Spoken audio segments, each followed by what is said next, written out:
Hey, Mike here. I just wanted to let you know that you can listen to Dark Poutine early and ad-free on Amazon Music, included with Prime.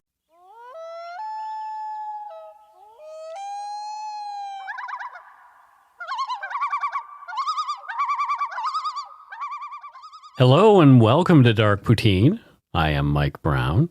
Across the table from me is Matthew. Hello. Hello. Hello. How are things? 10 out of 10, thanks. 10 out of 10. That is a good thing. Mm-hmm. Did you have a good Thanksgiving? I did. Yeah. Did you eat a lot? I did. So did I. It was my cheat day. Ah.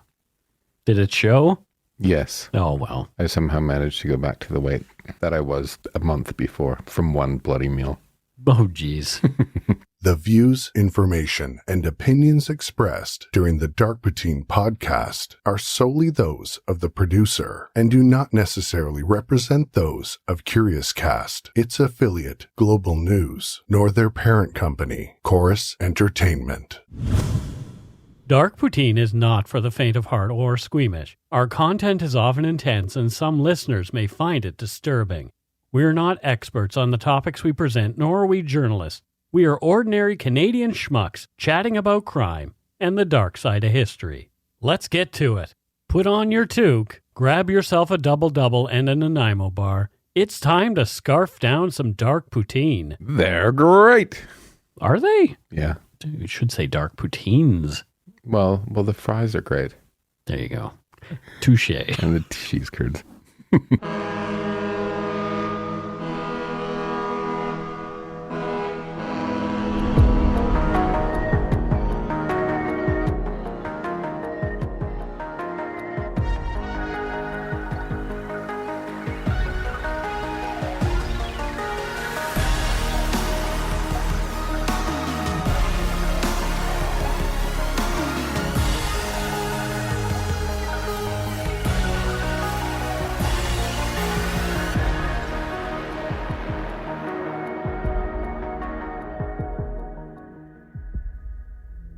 On the evening of July 30th, 2008, Tim McLean, a 22-year-old Canadian carnival barker, was returning home to Winnipeg riding a Greyhound bus when he was viciously stabbed, beheaded, and cannibalized by another passenger about 18 kilometers west of Portage la Prairie, Manitoba.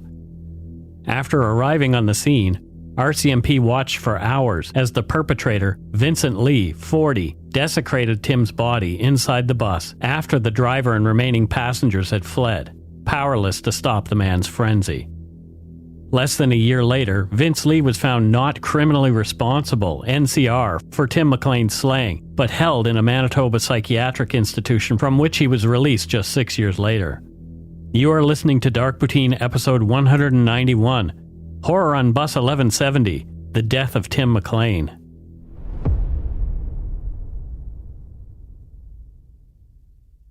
Timothy Richard McLean Jr. was born on October 3, 1985 at Victoria General Hospital in Winnipeg. He was Tim Jr. to family, Timmy to his friends, and Joka Wild to his juggalo buddies. His uncle Alex later said in a statement that, quote, Tim was a stubborn soul and a kind one. He made friends effortlessly, disliked no one, and accepted everyone for who they were. He was a charmer who loved to smile, and you could never take a plate of food away from him. End quote. Tim's family wrote in his obituary, quote, he grew up both in Winnipeg and Eli, with more family than he could shake a stick at. Tim was very active. He loved soccer, football, motorbikes, and generally anything that would get him into dirt and trouble. He could always bring out the best in people with his charm and never tired of pulling pranks. Tim's appetite was legendary, both for food and life. He could never stand still. There was a whole world to see, and everywhere he went, he brought light and joy. End quote. Mike, aren't obituaries interesting? I mean, they're just sort of, I was thinking of this when you were reading that. They're just words on a page, right? Mm.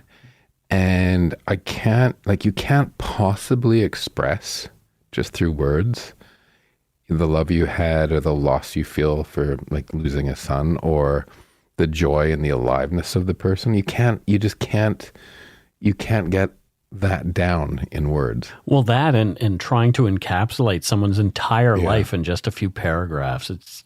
Yeah. And it sounds like Tim this guy Tim was really enjoying and really living his life, right? Yeah. And they painted a good picture of him here, and I can't imagine his poor family having to write this. Yeah.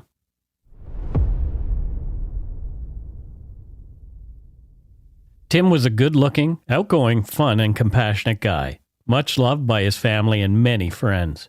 Among the ink adornments on his body, Tim McLean had a Marvin the Martian tattoo and another of an evil clown reminiscent of the Great Malenko, a character from the lore of the Insane Clown Posse, both a rap group and a wrestling duo. A YouTube video, complete with rap song dedicated to Tim's memory, sports numerous photos of a broadly smiling Tim McLean, often with friends and sometimes in juggalo makeup. It would be safe to assume that Tim was into the juggalo lifestyle. From Wikipedia, according to Shaggy 2 Dope, one of the members of the Insane Clown Posse, juggalos come from all walks of life, from poverty, from rich, from all religions and colors. It doesn't matter if you're born with a silver spoon in your mouth or a crack rock in your mouth, end quote. Juggalos have compared themselves to a family. Common characteristics of identifying a member of the juggalo subculture are as follows. Drinking and spraying the inexpensive soft drink Faygo, a cheap, multi-flavored soft drink native to the United States. Listening to horrorcore and other types of underground rap music. Wearing face paint, generally those either like an evil clown or perhaps similar to corpse paint. Wearing hatchet gear. Having the Hatchet Man logo applied on personal effects and die-cast worn as jewelry. Doing hair in the spider leg style, i.e. like the members of Twisted, another band in the ICP universe. Displaying the gesture of Wicked Clown, the West Side sign with the left hand, and the C sign in American Sign Language with the right, with arms crossed over. Making and responding to whoop whoop calls. Expressing a generally tongue-in-cheek obsession with murder, ironically in this case committed with a blade weapon. Juggalos view the lyrics of psychopathic records artists, which are often violent in nature, as a catharsis for aggression. According to an article on Insider.com, quote, there are no official numbers for how many people identify as juggalos, although the FBI's 2011 National Gang Threat Assessment reported that there were 1 million self-identifying juggalos and juggalettes. There's also evidence that many homeless youth identify as juggalos, quote, because the group's music embraces poverty and being an outsider in mainstream society, end quote.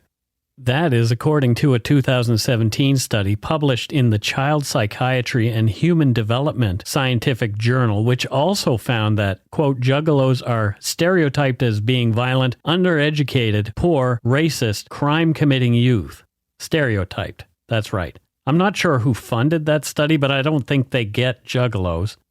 My own experience with the group is that they seem more a community than a gang, a fellowship that meets annually at the gathering of the juggalos to celebrate each other, their lifestyle, and a common interest in ICP's music. Just so happens they have a big party, too. Although I used to listen to ICP, I wouldn't call myself a juggalo, but I liked them so much that I started a Half-Life deathmatch clan called ICP. Our theme song was Chicken Huntin', a tune from ICP's 1994 album Ringmaster. If you want to check out ICP on Apple Music and Spotify, do, but the lyrics are nowhere remotely close to kid-friendly. You've been warned. Finding that Tim McLean was an Insane Clown Posse fan helped me to connect to him as I researched. There were other ways that I related to him too. Tim McLean loved traveling, seeing new places and meeting new people. This is what drew him to the carny lifestyle after first securing a gig at the Red River exhibition in Winnipeg in the years before his death. Right from the get-go, Tim McLean loved the carnival and found his talent for talking came in handy as he began running games on the Midway as a carnival barker. Tim's love of ICP's Dark Carnival and the Juggalos made the Western Canadian exhibition circuit a perfect fit for him. Tim ate, slept, and dreamt of the carnival. The carnival was a party when the rides were running and the games were being played, and it continued on later in the travel trailers, tents, and hotel rooms of the carnies as they made their way, like modern-day nomads, from town to town throughout the summer. I worked in the carnival myself one summer at the Big X in Bridgewater, Nova Scotia. There, through my friend Dennis, I was hired on as a helper, spinning the wheel, taking bets, and barking for the color game for the Bill Lynch shows. I could see the appeal of the carny life for someone who liked to party and was not quite ready to settle down and get a Joe job. I didn't have the guts to travel like Tim McLean had, but even my brief exposure to the carnival was informative, to say the least. What's a color game? It was a gambling game, essentially. People would put a quarter, a dime, a nickel, a penny down, and we would spin the wheel, and if it landed on their color, usually sometimes there was a number associated with the color on the wheel, and you would win whatever times amount of that color. I'm kind of disappointed. I thought you'd be like on the flying trapeze or in the freak show or something. That is the circus, not the carnival. What, are they different? A carnival will sometimes have a freak show, quote unquote, which is like not politically correct anymore. Except for with you. Did you know that sometimes the quote bearded ladies were actually drunken, shaved bears? Oh, poor bears. Right? It's very awful. I used to be a drunken, shaved bear. Let's continue.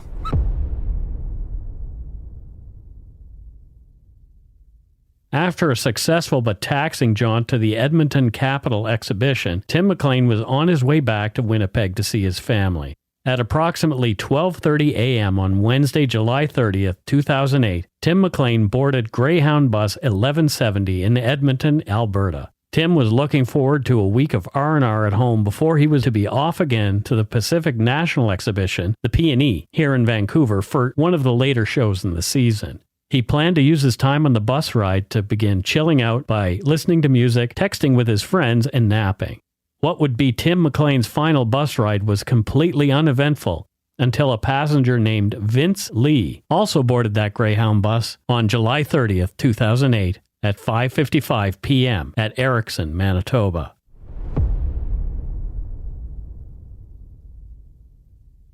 Vincent Weiguang Lee was born a month prematurely in Dandong City, China, close to the North Korean border, on April 30th, 1968. As he was premature, Vince was considered fragile and suffered numerous medical issues related to his lungs into his teenage years. It was said that as a result, his family favored him and that he'd been spoiled. Otherwise, his upbringing was unremarkable. Vince went to the University of Wuhan Institute of Technology, from which he graduated with an engineering degree in applied electronics and computer engineering in 1992. He got a job in his chosen field at a factory and soon met and married his wife after they dated for 3 years. In 2001, hoping to build a better life for themselves, Vince and his wife emigrated to Canada.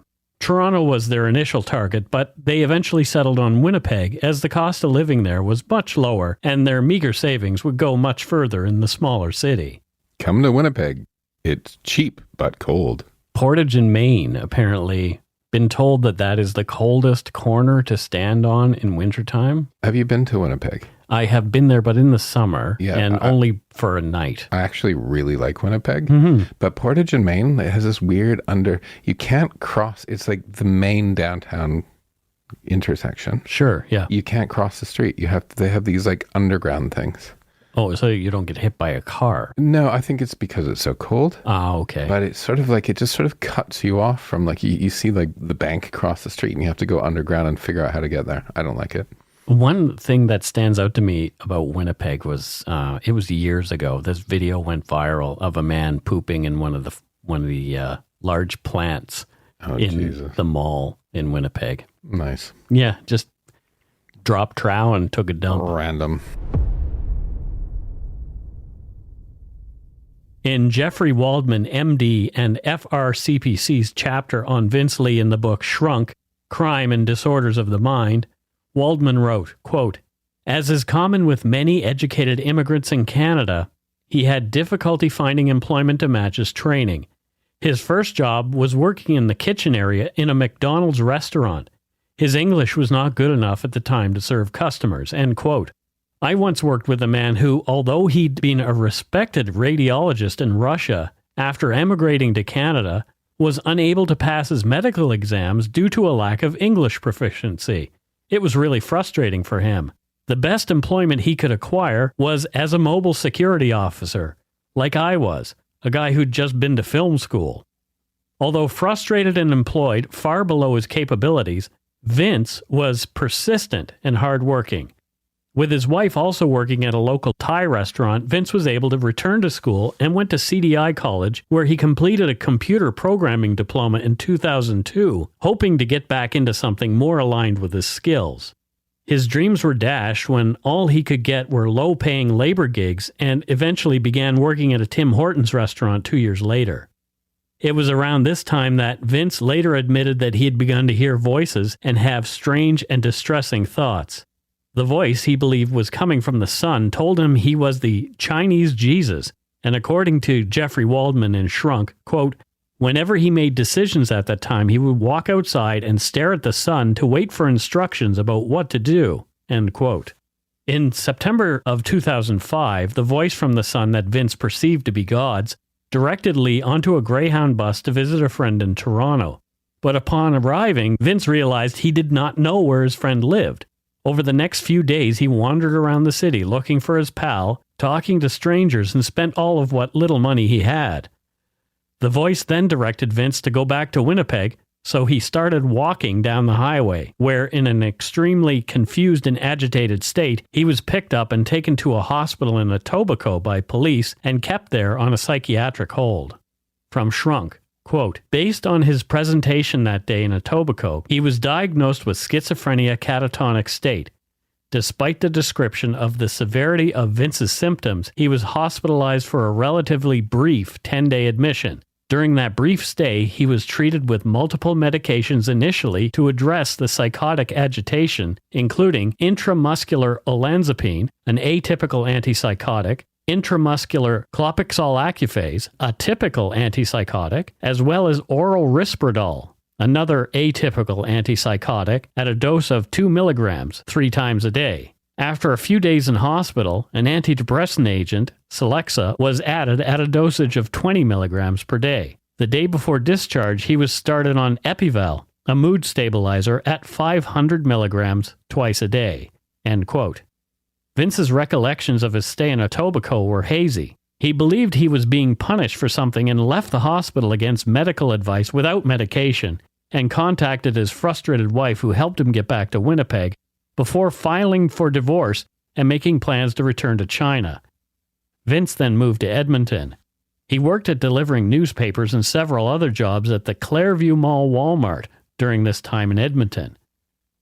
Vince attended church on a regular basis and was granted Canadian citizenship in 2007. For the next 3 years, Vince Lee claims God spoke to him from the sun. No one else knew that he was receiving these messages. The people who knew him thought that Vince Lee might have had some sort of mental problem, but they never knew him to be violent. He had no history of drug and alcohol abuse. He was never diagnosed with any personality disorder.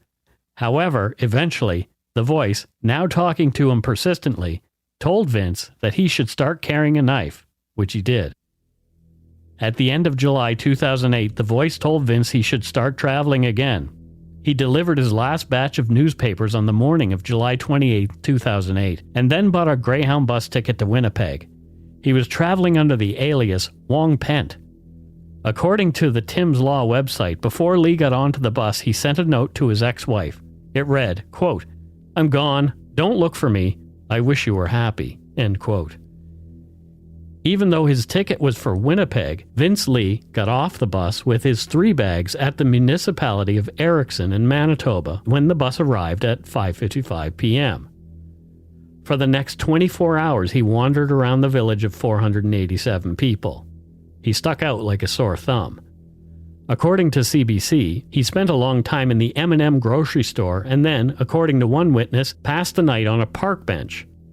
The next morning, Lee sold his new laptop computer to a 15-year-old boy for just $60, tossing in the computer bag for free. Waiting for the next bus, arriving just before 6 p.m., Vince spent most of the day hanging out in the alley beside M&M. When Vince Lee got on the bus that evening, he was wearing sunglasses that he kept on for most of the trip. No one but Vince knew that he had a large hunting-style Bowie knife inside his jacket. He sat toward the front of the bus at first. Tim McLean was closer to the back. There were 35 other passengers on board. Several were children. At around 7 p.m., the bus arrived in Brandon, Manitoba. The driver gave passengers extra time during the stop to grab something to eat. When the bus departed Brandon, the entertainment screens on the vehicle were playing the movie Zorro. Between Brandon, Manitoba and Portage la Prairie, during a scheduled rest stop, Tim McLean got off the bus to have a smoke. When Tim returned to his seat before the bus left, Vince Lee got up from his seat and sat down beside Tim at the back of the coach.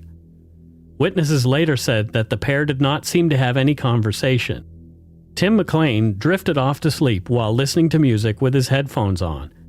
Vince Lee just sat there next to him for about an hour before the unthinkable happened. And we'll take a break right here.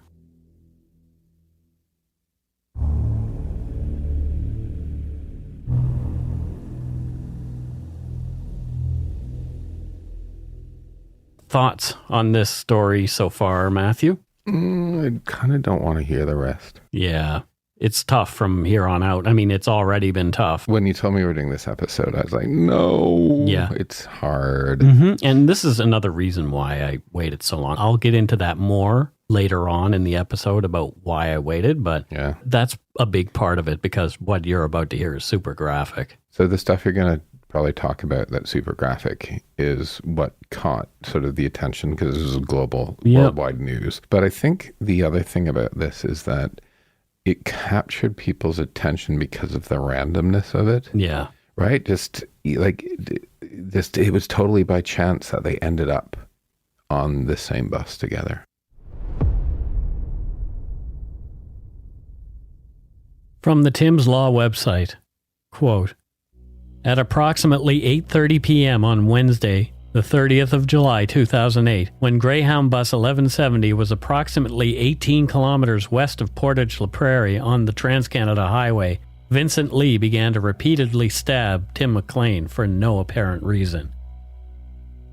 Passenger Garnet Caton, a 26-year-old seismic driller who had been sitting in the row in front of Tim McLean and Vince Lee, related his recollections of what happened later in an interview given to the Canadian press. He said, quote, I heard this blood-curdling scream and I turned around and the guy sitting right behind me was standing up and stabbing another guy with a big Rambo knife, right in the throat, repeatedly, like 40 or 50 times.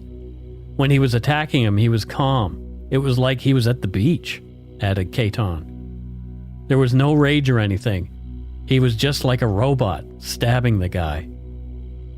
Tim McLean ended up on the floor of the bus with Vince Lee slashing and stabbing at him. Defensive wounds on Tim's body indicated he'd put up his hands and arms to protect himself and tried to get away, but Lee's attack was brutal and relentless. The bus driver pulled over immediately and passengers and the driver fled from the bus. From the Tim's Law website, quote, Mr. Lee was preoccupied with Tim McLean and continued to stab him as he lay on the floor. He did not pay any attention to the other passengers as the bus was vacated. He appeared oblivious to the demands of the bus driver, Bruce Martin, that he stop what he was doing. Garnet Caton, Bruce Martin, and some other passengers returned to the bus to try to stop Vince Lee, who was now dismembering Tim McLean. In response to their calls for him to stop, a wild-eyed, blood-soaked Vince Lee showed the stunned passengers Tim McLean's head. From the Canadian press, quote, he went back to his seat and brought the head to the front and pretty much displayed it to us like that, and then dropped it on the ground in front of us, Caton said. Knowing that they were unable to help Tim McLean and fearing for their own lives, Bruce Martin and his passengers decided it was best that they leave the bus. According to timslaw.ca, quote, the bus driver was able to close the door on Mr. Lee's arm, with the bloody knife extended outside of the bus. Mr. Lee was able to pull his arm back into the bus and return to the rear of the bus, where he defiled the body of Tim McLean. Mr. Martin immediately called 911 once everybody was safely off the bus and the bus door was closed, end quote. Quick thinking Bruce Martin then disabled the bus from the outside so Vince Lee could not drive it away. The driver of another Greyhound that arrived on the scene later cut the power to the bus as Vince Lee carried on mutilating Tim McLean. Police arrived on scene and, controversially, made the decision not to enter the bus for their own safety and that of Vince Lee, who was speaking gibberish and clearly suffering a psychotic break. Police continued to attempt communication with Lee for the duration of the event, but due to Vince Lee's mental state, Meaningful discourse was impossible. For more than 4 hours, Vince Lee was inside bus 1170 with Tim McLean's body, during which time he further mutilated and reportedly cannibalized parts of the young man, including Tim's eyes and a portion of his heart. Vince Lee denies he ate parts of Tim McLean. From timslaw.ca, at approximately 1:20 on the 31st of July, 2008, Mr. Lee broke open a window on the bus, threw out some personal belongings, a knife, and a pair of scissors. He then jumped out of the bus, head first, landing on top of the knife. RCMP members immediately tried to apprehend him. He was struggling, screaming, and refused to surrender his hands. Police stunned him with a taser on several occasions before he surrendered his hands and could be handcuffed and taken to a police vehicle. Found in Mr. Lee's pocket was a plastic bag containing Tim McLean's ear, nose, and tongue. Mr. Lee was formally arrested. End quote. Tim's body was recovered from the bus and taken for autopsy. His body showed evidence of damage in excess of 100 areas, ranging from abrasions to a large gaping wound to the chest. News reports of the graphically violent incident went viral, and only a day after, it seemed like everyone knew of the slaying. Some saw it as a time for political statement. According to Wikipedia, quote, after the incident, People for the Ethical Treatment of Animals, PETA, sent an advertisement to the Portage Daily Graphic comparing the murder of Tim McLean to the killing of animals for food. The ad was rejected by the paper. PETA was harshly criticized for attempting to exploit the incident in such a manner, but refused to apologize. End quote. What a bunch of twats. Seriously, I want to put whoever thought of that in a room with his family to fucking apologize. This is their thing. They will do the whole dive bomb the thing, but they're not willing to actually sit in a room and have a conversation with the people that they're... And I love animals, but Yeah. this sort of shit is just bullshit. It's not appropriate. No.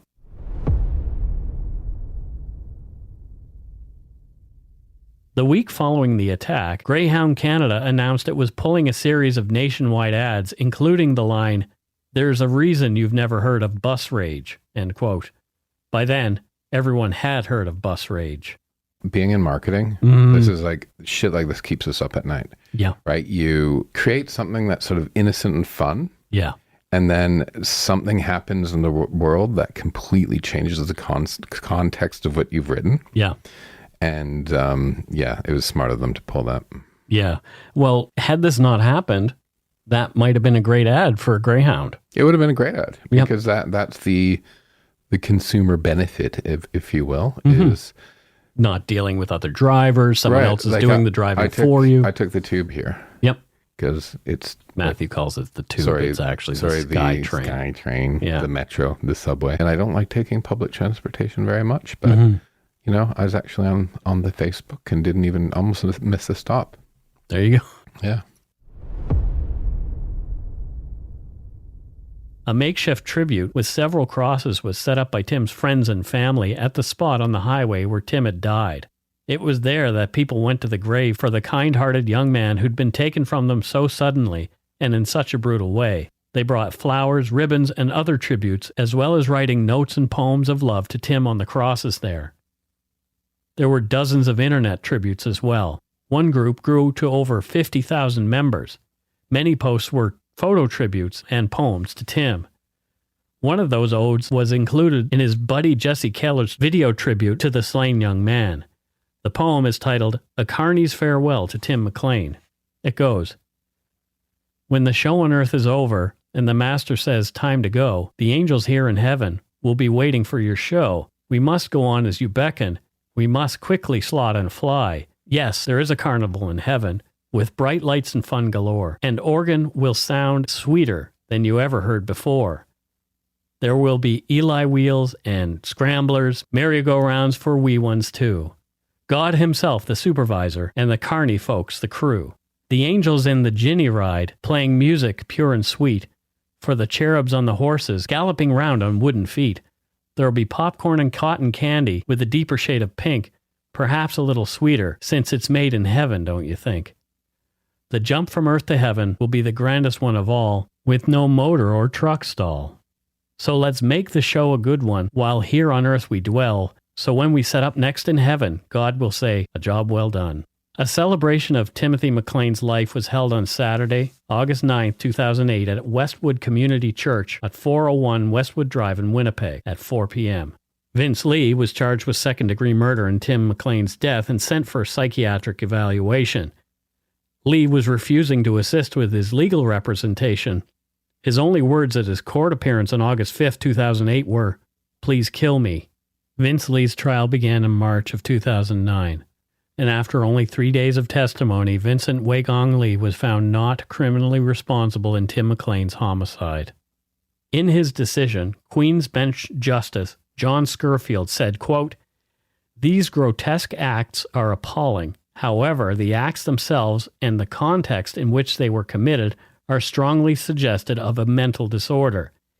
He did not appreciate the actions he committed were morally wrong. He believed he was acting in self-defense. Vince Lee, who claimed he had mutilated Tim to prevent him from resurrecting from the dead, was on his way to a hospital bed, not a prison cell. Tim McLean's friends and family were appalled. They felt that Vince Lee should be locked up forever and the key to his cell should be thrown away. Some people even believed that Lee was faking his symptoms and knew full well what he was doing. According to Winnipeg Free Press reporter Mike McIntyre, McLean's mother, Carol DiDelelli, had a lot to say outside the courtroom. He still did it, she said. Whether he was in his right frame of mind or not, he still did the act. There was nobody else on that bus holding a knife and slicing up my child. Nobody else did that. Just one individual did that. DiDelelli said the law needs to be changed so someone can be found not psychologically accountable but still criminally responsible for a crime. She's been fighting for that ever since. You know, I would never tell the family of victim what to think or what to feel or what they should be doing, right? And I'm not in her situation, and this wasn't my son. Mm-hmm. So she definitely has the right to do everything that she thinks she needs to do. Right, yeah. And it's honestly, Mike, it's hard for me to disagree. Yes. But I have to. Yeah. And when I say hard, I mean, like, when something like this happens, my first flex reaction is lock them up away from people forever. Right. And I think that's everyone's natural thing. But we can't make laws on reflex. No. Right. And we've had a few episodes before where we talked about schizophrenia, and, you know, I've known people who have. And like, I'm a believer in that it wasn't him that did it. Right. It was his illness. His illness. He was out of his mind.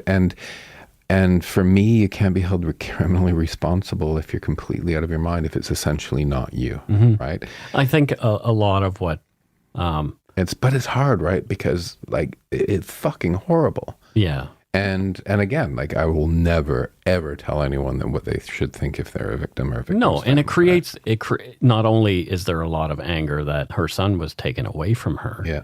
But there's also the fear that he's going to do it again to somebody else. And this country needs more mental health support. Like, if we're in a society, right? If you can't look after the people that are ill, be it physical, mental, whatever, right? Then you're not functioning as a society. Yeah, it's true. And this guy was picked up by the police. I think, you know, they probably should have sectioned him for longer. Yeah. And I think society needs to have the clout to be able to section people for their own good and for our own good for a while until they make sure that that person's okay. Yeah, sectioning is a term. I think they use that in the UK. Am I correct? Yeah, it means put somebody in a mental institution against their own will. Depends on where you're from, but they'll use it as like a psychiatric hold or a 72-hour mental health hold or something like that. So, yeah, and sometimes it needs to be longer than that. According to Wikipedia, the family of Tim McLean brought a lawsuit against Greyhound, the Attorney General of Canada, and Weigong Lee. It's unclear what the result of that has been. On June 3rd, 2010, Vince Lee was granted supervised outdoor walks within his mental health facility as voted by the Provincial Review Board. On February 16, 2011, two passengers, Deborah Tucker of Port Colborne, Ontario, and Kaylee Shaw of London, Ontario, filed lawsuits against Vince Lee, Greyhound, the RCMP, and the Government of Canada for being exposed to the horrific beheading. They were each seeking damages of $3 million. Boo. Why boo? That just feels like it's a bit of a money grab. Yeah, I get it though, but yeah. I get it, but come on.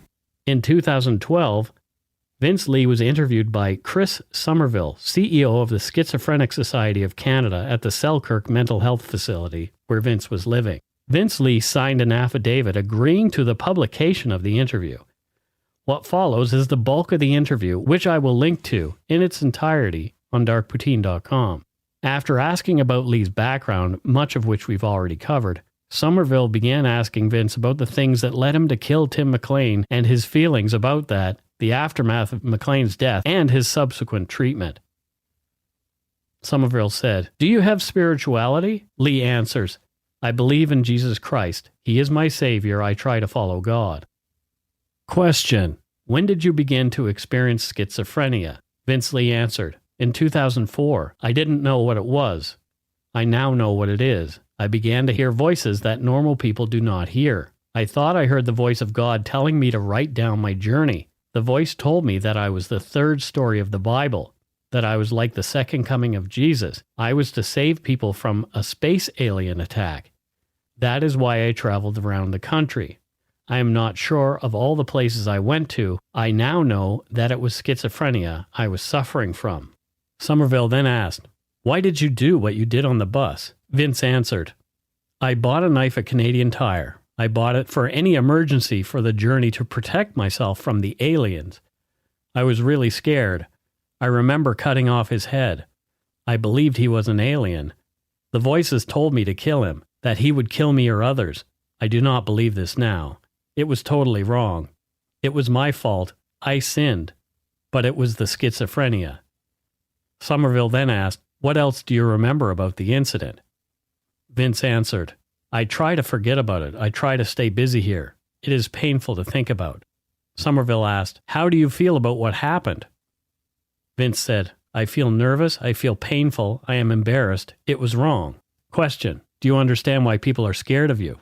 Answer: Yes. Yes, I don't think I will ever do it again. I didn't know at the time I had schizophrenia. Now I do. Question: What would you say to Tim McLean's mother and the rest of his family? Answer: I'm really sorry for what I did. If I could talk to her directly, I would do anything for their family. I would ask forgiveness, but I know it would be hard to accept. Question: How has the time been at Selkirk Mental Health Center? Answer: I know that I suffer from schizophrenia. The treatment team gives me a chance to recover, to be normal. I am glad to be taking the medication. Question: Do you think you are getting better? Answer: Yes. My thinking is becoming normal. I don't think weird things. I take my medication, olanzapine, every day. I'm glad to take it. I don't have any weird voices anymore. Question: How do we know you will take your medication when you get out on your own? Answer: I would be glad to be under a treatment order because medication helps me. It is very important. I don't want to do what I did ever again. Question: How does it make you feel that most people do not think you should get a pass to walk around Selkirk? Do you understand their fear? Answer: I understand people are scared because of my behavior on the Greyhound bus. I am not at risk for anybody. I don't believe in aliens. I don't hear voices. I would call my doctor if I heard voices again. Yes, I understand their fear. Question: Some say the RCMP should have killed you that night. Answer: I should have been killed at that time. I still believe that, but I am thankful that the RCMP didn't. Question: What is schizophrenia? What are you learning? Answer: It is hearing voices or having delusions. You don't know what is real. I need to take medication on time. I also have to have meaningful activity, something to do. I have to learn how to handle stress. Question: What helps you deal with stress? Answer: Taking medication, exercising, and doing Bible study with the chaplain here. Question: Do you have side effects from the medication? Answer: Yes, I sleep too much, I feel tired a lot, and I've gained some weight. Question: Do you believe you should be under a treatment order? Answer: I should be here. I should be under a treatment order. Question: If you ever get out of Selkirk Mental Health Center, what would you do? Answer: I hope to leave one day, but I have to make sure it wouldn't happen again, that there would be no voices. I would change my name to be anonymous, but I would still be in touch with my doctor. Question: what do you think of Tim's law, that any mentally insane person who kills someone would never be released? Answer: I don't think so, that should happen. Mental illness is an illness. It is treatable. My schizophrenia is not the real me, but it is an illness. Question: how would you know you were getting sick again? Answer: hearing voices, stopping my medication, and starting to believe in aliens. God would not tell me to do something bad. Question: how do you feel about what you're reading in the newspapers? Answer: I don't read the papers because I don't want to be reminded of what happened on the Greyhound bus because it was so bad and wrong. Question: are you happy? Answer: no. Question: will you ever be happy? Answer: no. I can never forget the Greyhound bus. Any final words? Answer: I would like to say to Tim McLean's mother, I am sorry for killing your son. I am sorry for the pain I've caused. I wish I could reduce that pain. After being gradually reacclimatized to the community through a number of successful passes, first supervised and then unsupervised, Vincent Lee, who had legally changed his name to Will Lee Baker, was released. In February of 2017, Global News Canadian Press reported that Vincent Lee had been granted a full discharge from the psychiatric institution in Selkirk, where he had been receiving treatment. The article stated, quote, Vince Lee, who now goes by Will Lee Baker, was granted full discharge Friday afternoon. Baker was found not criminally responsible, NCR, for killing Tim McLean on a Greyhound bus in 2008. Baker was found NCR for his actions on account of a medical disorder in 2009. Because Baker was found NCR, he was eligible to apply for an absolute discharge, which he was granted Friday afternoon, according to a report from Manitoba's Criminal Code Review Board. This means he is no longer subject to any conditions. End quote. Tim McLean's mother, Carol Dedelli, spoke out on February 13, 2017, on Global TV's The Morning Show with host and producer Jeff MacArthur. Here's what Ms. Dedelli had to say. Vince Lee, the man who was found not criminally responsible for the killing of Tim McLean aboard a Greyhound bus back in 2008, has now been granted an absolute discharge. The latest development, another hard blow for McLean's family, still trying to cope with the tragedy. Tim McLean's mother is Carol Dedelli, and she joins me now via phone. Carol, good morning. I appreciate your time with us. And first off, can I just get your reaction to Vince Lee being granted his freedom? I literally felt sick to my stomach. I'm very concerned for the safety of the public because there is no legal requirement currently in Canada for this extremely mentally ill individual to treat his illness. Well, Lee now goes by the name Will Baker, was found not criminally responsible, as we mentioned. He has his freedom now. So do you feel as if there's been justice done when it comes to your son? No, I don't. I don't believe that justice has been done at all. Schizophrenia is a lifelong and incurable illness. The psychiatric community states that they cannot predict the future behavior of any individual. Why are they predicting that he's going to take his medicine then? Is that the biggest fear as far as you're concerned moving forward? Absolutely. If he has received an absolute discharge, which means there's no criminal record, there is going to be nothing on the books saying that he killed my son. He can cross borders. That diagnosis will not follow him. He'll have every freedom that you have. The same community that says they can't predict the future behavior of any individual also states that the best predictor of future behavior is past behavior, and we know what he's capable of. I believe it's time for all people to take care of each other, and I don't think this is the way to do it. What needs to be done here then, Carol, as far as you're concerned? I know there's been talk that the doctors who signed off on Mr. Lee's release, do you believe that they should be held responsible if indeed he reoffends? That will never happen. The system is never responsible. And in this instance, nobody is responsible. NCR cases, as soon as they start talking about NCR, if you ever find yourself in this circumstance, I would suggest saying, no, you're not going to agree to any statement of facts. Make it through a trial. Make them have to prove that this person is unfit, is mentally ill. Don't just There's been a lot. statement of facts. There's been a lot of talk over the last couple of days that this is another example of putting criminals' rights ahead of victims' rights. Is that the way you obviously feel? Oh, definitely. There's no question of that. In a nutshell, I don't believe that the choice to treat his illness or not to treat his illness should be his decision to make anymore. At the very least, while he's living amongst us, because he already is, at the very least, he should be continued to be monitored for the rest of his days. His illness is lifelong illness.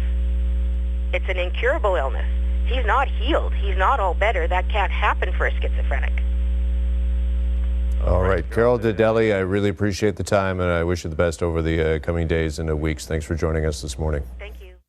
On the same day, after being called out by Conservative opposition leader Ronna Ambrose, then Federal Justice Minister Jody Wilson-Raybould said that there would be a broad review of the justice system following the discharge of Vince Lee. Here's some audio of their exchange in the House of Commons with some debate whether victims' rights should be put before those of the perpetrators. Mr. Speaker, in 2008, Tim McLean was murdered on a Greyhound bus. His murderer, Vince Lee, is now a free man with an absolute discharge, while Tim's mother will continue to live with this hell for the rest of her life. That just doesn't seem right. But now we also learn that the Prime Minister wants to eliminate mandatory jail time for crimes. So, Mr. Speaker, when will the Prime Minister put the rights of victims ahead of the rights of criminals? The Honourable Minister of Justice. Well, thank you, Mr. Speaker, and certainly our hearts go out to the McLean family. I want to be clear that the review boards of the provinces and territories have a specific jurisdiction on whether or not an absolute discharge is provided to persons who are held not criminally responsible. And with regard to the broader criminal justice system review, we are certainly conducting a review, including mandatory minimums, to ensure that we are in compliance with the Constitution and moving forward to improve the efficiencies, effectiveness, and to ensure that public safety remains paramount. On the 11-year anniversary of Tim McLean's death, his mother visited the roadside memorial outside Portage la Prairie. She expressed her feelings on Facebook in a post accompanied by photos of the white cross and flowers that remain on the spot that her son died. She wrote, "I was there today to visit you, that place where you drew your last breath. I left some flowers and filled the watering jug for others who stopped to visit. I know they'll water them if it's needed. I'm grateful for the individual who cuts the grass there each year. A big thank you to Ken Bosch Greenhouse for the tree they donated years ago that is doing so well amongst the lilacs. We miss you, Timothy. Your smile and laughter. I think the whole country is still in a state of disbelief over the ridiculousness of NCR. Your precious life was worth so much more." End quote. Passengers, the bus driver, and police officers present that night have indicated in several interviews that since witnessing the events on bus 1170, they have suffered nightmares and other symptoms of post-traumatic stress. From a Globe and Mail article by Patrick White posted on January 6, 2009, quote, "I'm back there every day," said Marlene Gregory, who boarded the bus July 30th in Erickson, Manitoba. "It just doesn't go away. She was off to work in Winnipeg, 3 hours east. It was a trip she made often, but hasn't since. The screaming started 45 minutes before sunset around 8:30 p.m. Ms. Gregory has been trying to pray away memories of that sound ever since. They are native prayers, Ojibwe prayers," she said from her home in Erickson. "In the morning and in the evening, I pray for everyone who was on the bus. That's not to say it's going away. It's not. She has developed an edginess around people, an instinctual caginess that she can't drop for friends or strangers. Everywhere I go, I'm aware of my surroundings." She said, "I used to be the type to walk around and feel safe. I trusted people. And that's gone. I'm trying to get it back. It's pretty rough." End quote. The reason I've waited so long to cover this much requested case is that it's a bit of a polarizing and provocative hot potato. Many of the Canadians and others who have taken an interest in this case have strong feelings and varied opinions on its outcome. It's one of those stories that, if you look at it critically, you can't help but feel that it is an epic tragedy on both sides of the coin. On one side, you have the family of the victim, Tim McLean, who died violently and horrifically that night on the Greyhound. They lost one of their own, suddenly, completely, senselessly, and far too soon. Tim did nothing to encourage what happened to him. He was just a guy in the bus on his way home. Tim McLean's family and many others fear that, while no one is watching, Vince Lee will stop taking his medication and kill again. On the other side, you have the perpetrator, Vince Wei-Guang Lee. Vince has to live the rest of his life knowing what he is capable of if not properly medicated. To put the events of July 30th, 2008 behind him, he's changed his name. I've stated it here in this podcast only as it's been reported so many times already. Some people who know what he did are afraid of Will Baker. Should they be? What are your thoughts on that? Are you afraid of Will Baker? I don't know Will Baker. Right. Yeah. No, I'm not afraid of Will Baker. Yeah. You know, people's fear, it's going to be up to them. More cautious, yes. Right. Would I want to sit beside him on a bus? Probably not. But, you know, I've seen completely fucking bonkers, and I've seen application of medication, and then the normal, beautiful human being personally in my life. So it's a fact to me. It's a fact that people can get better when they're on meds. Yeah, it's around 1% of the population suffers from schizophrenia of some kind. Yeah. And that's not to say that 1% of the population will do something like Will Baker did. No. How would you feel living next door to Will Baker or someone like him? I live in a building with a few hundred people. So who's to say that inevitably one of them might have a form of mental illness? Right. Yep. They definitely do. So I could be living with somebody, like in a building with somebody that could snap, right? If they're not looked after. So, you know, this isn't the first time we've seen this. Yeah. And it's never going to be the last time. No. This will always happen. It'll always happen. It's just a fact of life. Yeah. But I actually lived 2 doors down from a murderer in London for 10 years. Oh, wow. Yeah. So did he, was he NCR, or did he do what he did because he was... He murdered his wife and his 12-year-old son in the house, went to jail, and then came out and moved back into the house again. Oh, good Lord. It is usually the perpetrator that people talk about, and sadly, this case is one of those cases.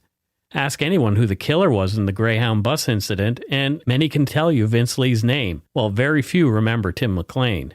The way cases are reported, what organizations feel is important, is often what's at the root of this, which trains people how to think about crime. For example, there are many more Google searches for Ted Bundy than there are for his victims, Denise Naslund or Susan Rancourt. In a Wikipedia mod discussion about sunsetting /Tim McLean on Wikipedia, one user points out Wikipedia's policy that says even when an event is notable, individuals involved in it may not be. End quote. There is a lot of discussion in that article about calling the case a low-importance crime. Thankfully, cooler heads and wiser ones prevailed, and the mods came out in favor of changing the name of the article to /The Killing of Tim McLean.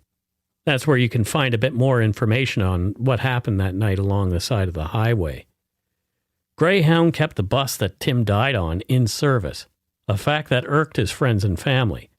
However, it's no longer an issue.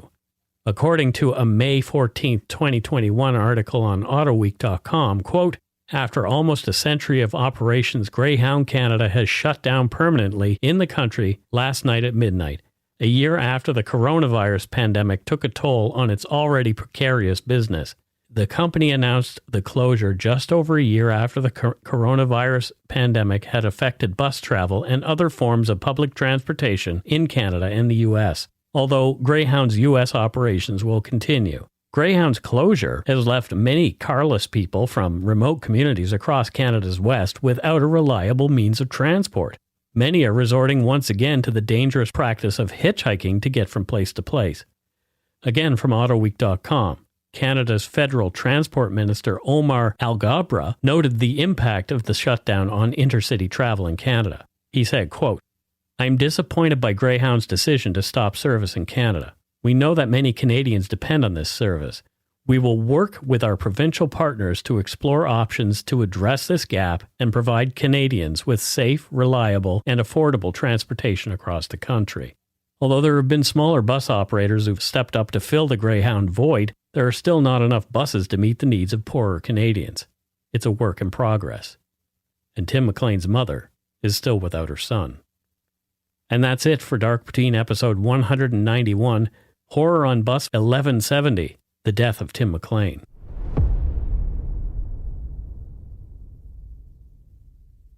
Any closing thoughts on this case, Matthew?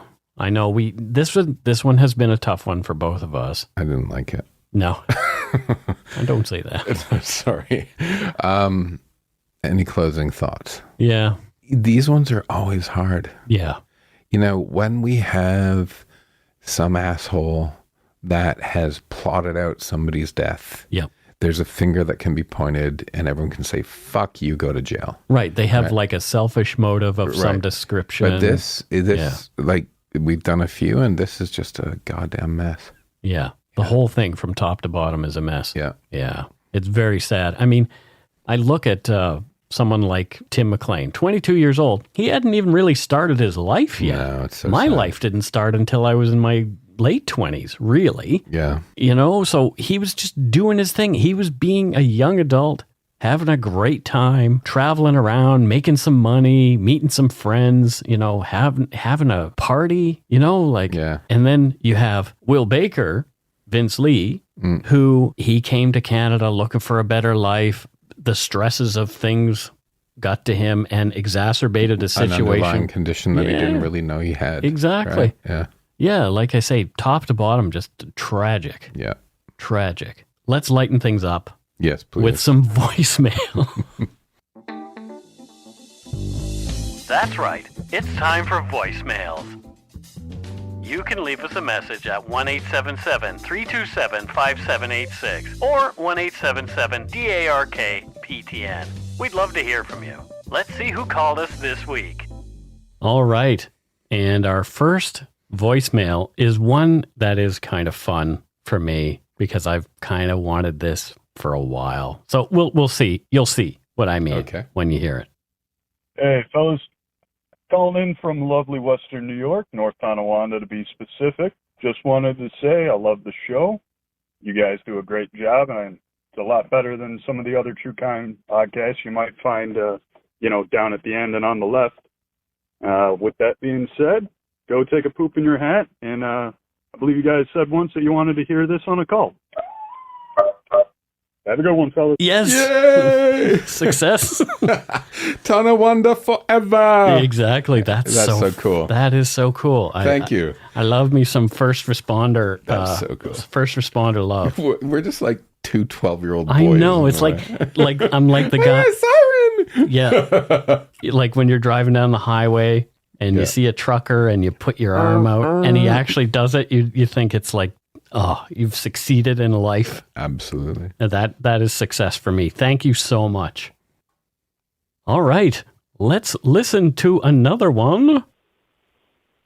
Hey, Mike and Matthew. My name's Alexandria. And I'm from Thunder Bay, home of the Sleeping Giant, the Stahl Brothers, and the Persian, the pastry, not a person or cat. I've been listening to Dark Poutine now for a couple of years, and I'm a member of the Yumber Yard, OG and 2.0, and the Craft Barn. I absolutely love the podcast and sing its praises every chance I get. I've been wanting to leave a voicemail for a while now, but never knew quite what to say. I felt especially compelled to call after listening to episode 185, She Told Me To, the Blackman family tragedy. As someone who works closely with people who have a psychotic disorder, I am truly grateful and touched with how you told the story. There's so much stigma and misinformation around psychosis, and more often than not, people are mistreated and neglected. I've worked with hundreds of these folks over the last 7.5 years, and there's been only a handful of incidents involving physical violence during that time. all of which I have to say happened within the context of psychosis. I find people tend to forget this is an illness with debilitating symptoms, and it's not something you can just snap out of.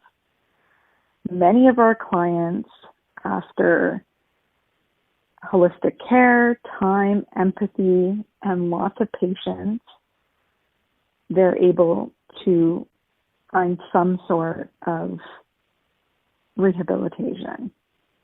I love seeing my clients well, helping them succeed in their day-to-day activities, and walking beside them on their path to recovery. With that being said, I'd like to thank you both again for your compassion, authenticity, and eloquence. You are without a doubt good eggs. So keep doing what you're doing, and I'll keep listening. Now, do me a solid. Go shit in your hats. Well, thank you very much. And that is so appropriate for this episode. It is. Yeah, here we are talking about this topic once again. Another person in psychosis does horrific things. And there's so much fear around this. Yeah. I've heard other podcasts address it in a way that we should be fearful of these people. No, I mean, it's between you and I and the rest of the audience here. I have had a time where I had to be hospitalized and was not safe for myself. Yeah, I was not safe. No, I don't want to get into that. No, let's skip that whole thing. Okay. But I think, what she's saying, when I said people should be sectioned. Yeah. I don't mean like put away. It makes it sound like you're putting them on the rack or something. It's into people's care like this to help them get better. I'm a true believer because I've seen it. When you're in a psychotic break, you're not you. Like it's a different thing. So, and it's hard because, these stories come out and anyway, I think I've said enough. Yeah. Well, thank you so much for your call. So we have to find, speaking of people who need to relax a little bit, we have to find some way for Matthew to relax because he is so damn fidgety. I'm super fidgety today. I don't know what it is with you today. I know. It's weird. Let's listen to another voicemail and try to calm your boobs. Okay.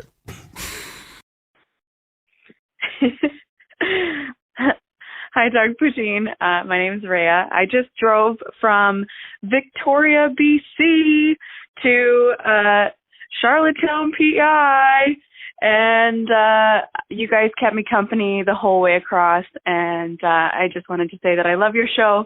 I've been listening to it since your early episodes, especially because there was a few pertaining to Vancouver Island that I really appreciated, and kindly shit in your hat. Thanks, guys. Bye.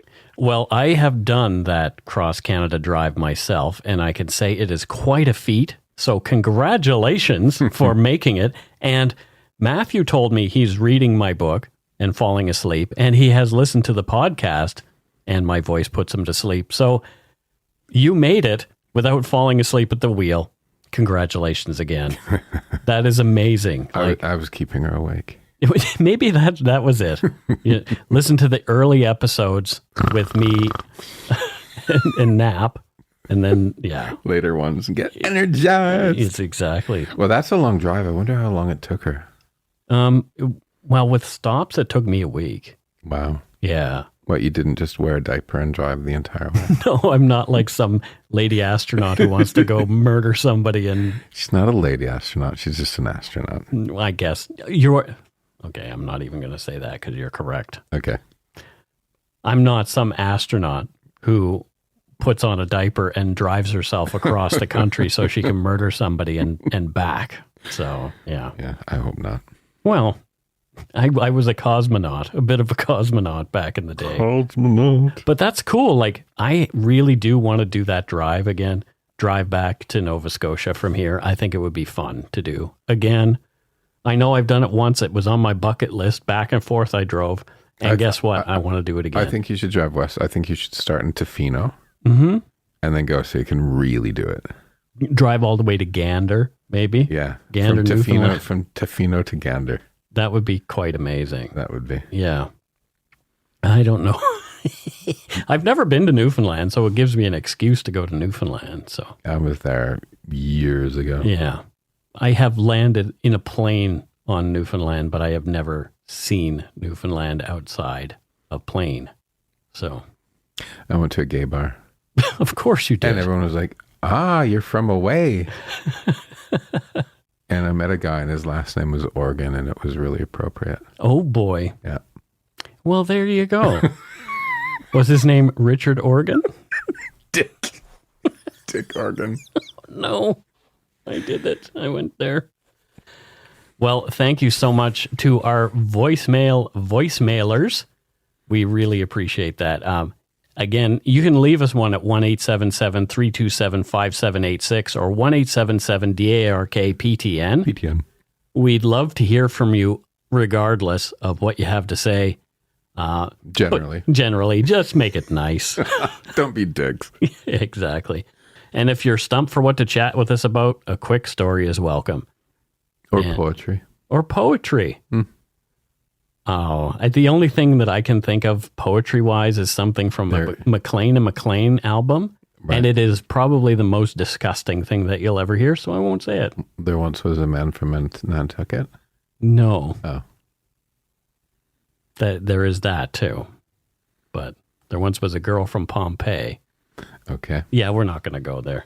Anyway, thank you for your voicemails. Now it's time for us to move on to Patreon and Donut Money donors. Patreon. This week, first up, we have Gwyn Hartung from San Antonio, Texas. Gwyn. Thank you, Gwyn. Thank you, Gwyn. What does Gwyn do there in San Antonio, Texas?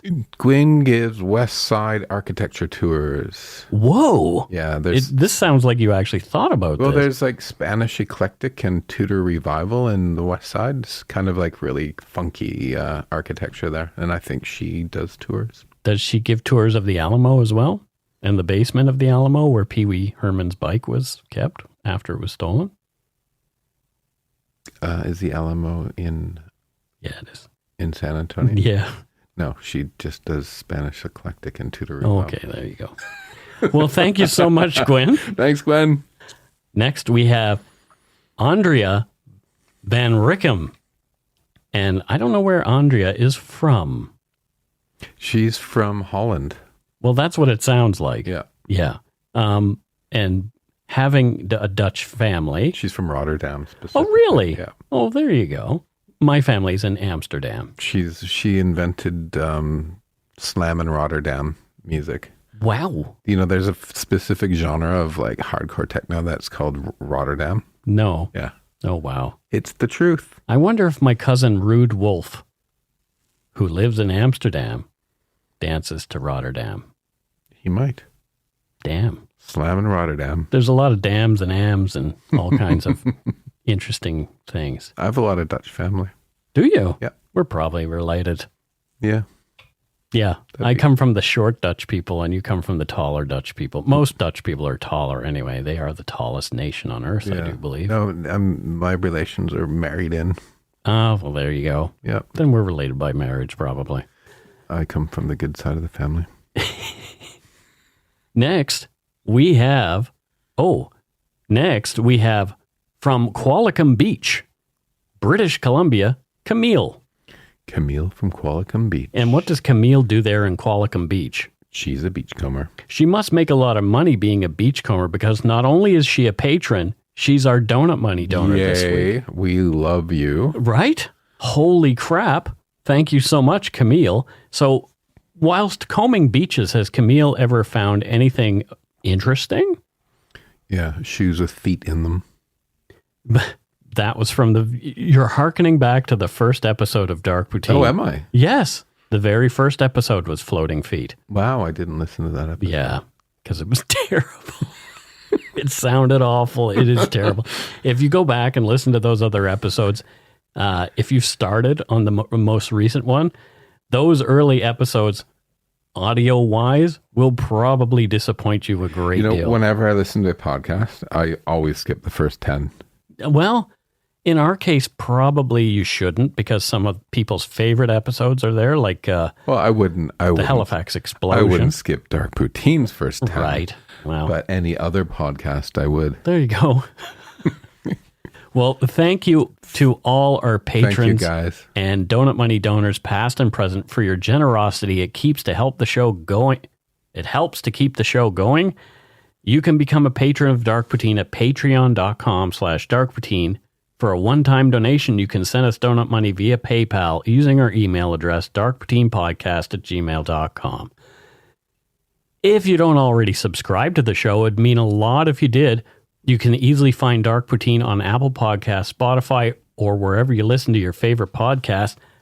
Keep your eyes peeled, or should I say your ears, for Supernatural Circumstances, the podcast that I'm going to be doing with Morgan Knudsen. I can hardly wait for that. Our first episode drops next week. Boom. October 25th on Monday at the same time as Dark Poutine. So you'll get a double dose. Dose of Mike. Exactly. So, and an introduction to Morgan Knudsen. Well, people have heard her on our the Amherst I just like saying mystery. Her name. She has the best name in the world. Yeah, she's great. Yeah.